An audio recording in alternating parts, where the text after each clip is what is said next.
राधे राधे दोस्तों, आप सबका बहुत बहुत स्वागत है स्नेहास मोटिवेशनल ब्लॉग में। दोस्तों, इस चैनल में हम आपको बताते हैं भक्ति से जुड़ी कहानियाँ और किस्से और ईश्वर से जुड़ी सभी तरह की बातें। आज मैं आपको बताने जा रही हूँ श्री कृष्ण और राधा के अटूट प्रेम और विश्वास से जुड़ी कहानी। वैसे तो हम सब जानते हैं कि श्री कृष्ण और राधा के प्रेम के प्रसंग के बारे में, लेकिन क्या आपको पता है आखिर क्यों श्री राधा ने श्री कृष्ण को अपने चरणों का अमृत पिलाया था और कैसे बनी थी श्री कृष्ण की सबसे बड़ी भक्त? तो चलिए जानते हैं इस कहानी में। कैसे बनी राधा श्री कृष्ण की सबसे बड़ी भक्त, सभी देवता हुए हैरान। एक बार जरूर सुने ये कहानी। द्वापर युग में घटित कृष्ण और राधा की कहानियां कौन नहीं जानता।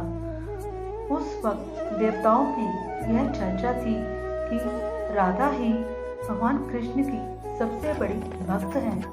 पर इस बात से एक व्यक्ति सहमत नहीं थे और वह थे नारद मुनि। वह अपने आप को ही भगवान कृष्ण का सबसे बड़ा भक्त मानते थे। पर देवताओं में राधा रानी के विषय में चर्चा सुनकर उन्हें जलन महसूस होने लगी थी।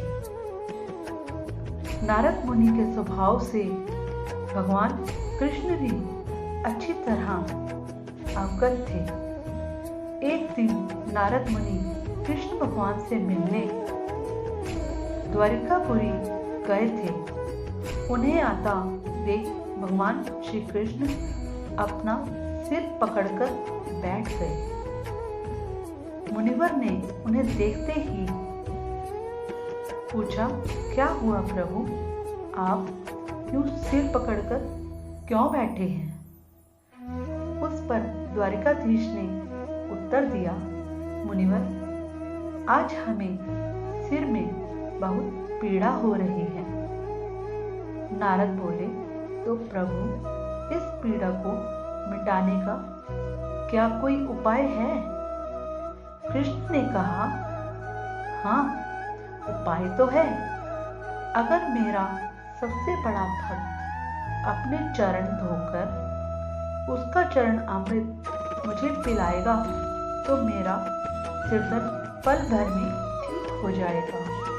कृष्ण के मुख से यह उपाय सुनकर कुछ पल के लिए मुनिवर सोच में पड़ गए कि वो तो मैं ही सबसे बड़ा कृष्ण भक्त, लेकिन अगर मैं अपने पैर धोकर उसका चरण अमृत प्रभु को पिलाऊंगा तो मुझे न जाने कितना महापाप लगेगा।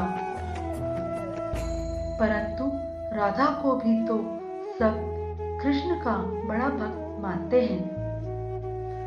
इतना सोचने के बाद भगवान कृष्ण से आज्ञा लेकर नारद तुरंत राधा रानी के महल में जा पहुंचे और उन्हें प्रभु के सिर में हो रही पीड़ा एवं उसके उपाय के बारे में वृत्तांत सुनाया। यह सुनकर राधा रानी ने एक क्षण का भी विलंब ना करते हुए अपने चरण धोकर उसका अमृत एक कटोरी में नारद मुनि के हाथ में लाकर दिया और कहा, मुनिवर, मैं नहीं जानती कि मैं भगवान कृष्ण की कितनी बड़ी भक्त हूँ, पर मैं अपने ईश्वर आराध्य को पीड़ा में नहीं देख सकती। राधा के मुख से वह सच्चे भक्ति के भाव के शब्द सुनकर नारद मुनि की आंखें खुल गई और वह समझ गए कि राधा रानी ही कृष्ण की सबसे बड़ी भक्त हैं और प्रभु श्री कृष्ण ने यह लीला मुझे समझाने के लिए रची थी। राधे राधे। दोस्तों, आपको ये कहानी कैसी लगी मुझे कमेंट बॉक्स में ज़रूर लिखकर बताइएगा। और आगे की भी और अच्छी अच्छी कहानियाँ और रोचक जानकारियाँ सुनने के लिए मेरे चैनल को लाइक शेयर सब्सक्राइब करना बिल्कुल ना भूलिएगा। जय श्री कृष्ण, जय श्री राधे।